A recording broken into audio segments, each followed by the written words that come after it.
jugal yow lii lan la Moustapha lan nga ma indil ci sama kër gi lu xewati loo defati ay Moustapha sonal nga ma yow lii ba sa jàmm la weeru koor gi na dama ko nam woor ci jàmm ak salaam woor ko woor bu baax Moustapha mën na teg sama buntu kër gi wàcc doxi samay soxla ñu barakaare sama buntu kër teg ci ay weñ ku def ñoom rek ñu tegal la ko Moustapha loo defati yow jàngoo yow xanaa yow dooy seetaan télé marmi di kër yi yow xam nga ni marmi di kër xale yi dañ koy tëj parce que responsable yi ñëw di lekk ak di naan loolu duñ ko bàyyi mu am ay pëcc loolu la rek xale yi xam yow marmi di kër boo xamante ni catu buntu kër gi lañu baare wala déggoo ma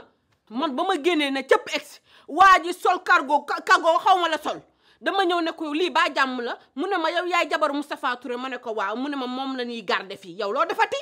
Moustapha li nga defati lan la xam naa na def kat nga ndax ci def nga dëkk waaye ban nga ma defat ngay tiit dara tiitalu la waaw kay léegi nag ça fait l'occasion sax nag ma xamaale sa capacité nag xam nga nit sax da ngay namoo benn affaire man première dame je suis première dame comme dañuy wax sa grande dame yaa grande dame dans la côté léegi nag day baax nag nga wane sa bopp nag yow yow Moustapha yow dimbali ma dama ne la déglu ma du dangay jaay ne góor yàlla nga dangaa mat le mën xam nga yii moom sa habitude la maa ko def ba mu neex maa tey waaye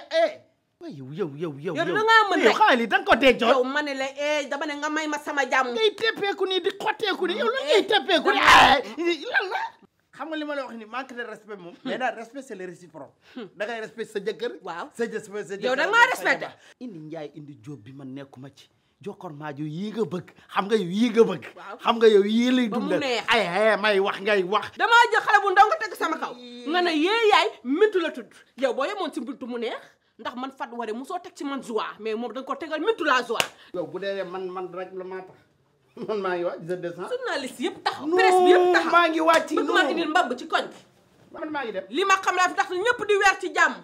képp ku am aawo bu baax bu mel ni man yaa ngi koy war ci yow waaye 2 jours avant koor nga ne danga may jox ndogu ñaareel waaye munoo que malheur si yow waa bee boo bisimilah jàmm bisimilah jàmm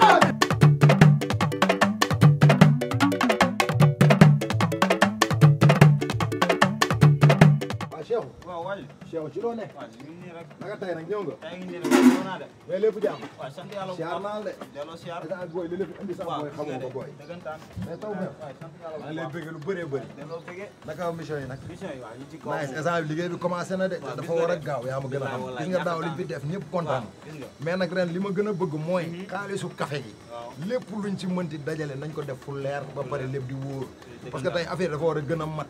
beurre bi dafa war a doy chocolat bi dafa war a doy teg si xam nga gars yi lépp lu ñuy envoyé yenn kii yi nga xam ne nañ koy bind di ko répertorier ñu xam lépp fu muy jaar parce que liggéey bi moom moo laaj loolu yaa ngi dégg te man xam nga am na loo xam ne wóolu woon naa la si te bugguma gars yi di gën a naan non jawrin moo ànd ak booy ay ñoom Cheikhu nii yenn genre affaire yi noonu ngóor saa ngi nii sax yow amoo benn njëriñ ci loo nekk naka tey taw be waaw nekk si rek booy di waxtaan suñu jëm ndogu li booy waaw ndogu bi commencé waat na de waaw di xool nu mu gën a rafetee rek saa bi si loolu la ñu nekk nii quoi leen dinaa la ko xamal waaw dem naa kër imam waaw te waxtaan naa ak moom waaw parce que keroog maa la doon wax Tapha lu ñu def jaay doole boobu man du ma bàyyi mu sedd waaw parce que Tapha mënul ñëw si koñ bi nangu gelu teef loolu waxoon naa la du ma bàyyi mu sedd kan Père Tapha Père Tapha li yaay Tapha loolu waxoon naa la du ma bàyyi mu sedd dem naa kër imam ba waxtaan ak moom non dem naa kër imam ba waxtaan ak moom te imam dina ànd ak notable koñ bi yëpp jël décision boo xamante ne mën naa leen xamal dara si gàttan yaay Tapha weeru koor gii du am jàmm parce que imam nee na da koy tëj bu biir këram du génn du dugg biir këram non booy nag moo la benn affaire def nga erreur de non loolu parce que tey imam amul caaxaan te yow gis nga notable quartier bi lu ñu capable amul comme naa nag te yow comme que yow loolu noonu yëpp wax nga fa pour lan yaay booy bi du ma bàyyi mu sedd booy Tapha dafa puissant de non notable yi ko gën a puissant leen daal xamal naa leen que Baye Fall Tapha du am jàmm weeru koor gi te am na lu muy demee heure ndogu lee mu jot yàlla baax na dañ def rek ci ndogal mais ñun suñ koor kenn du ko yàlla waaw yaa ma gën a xam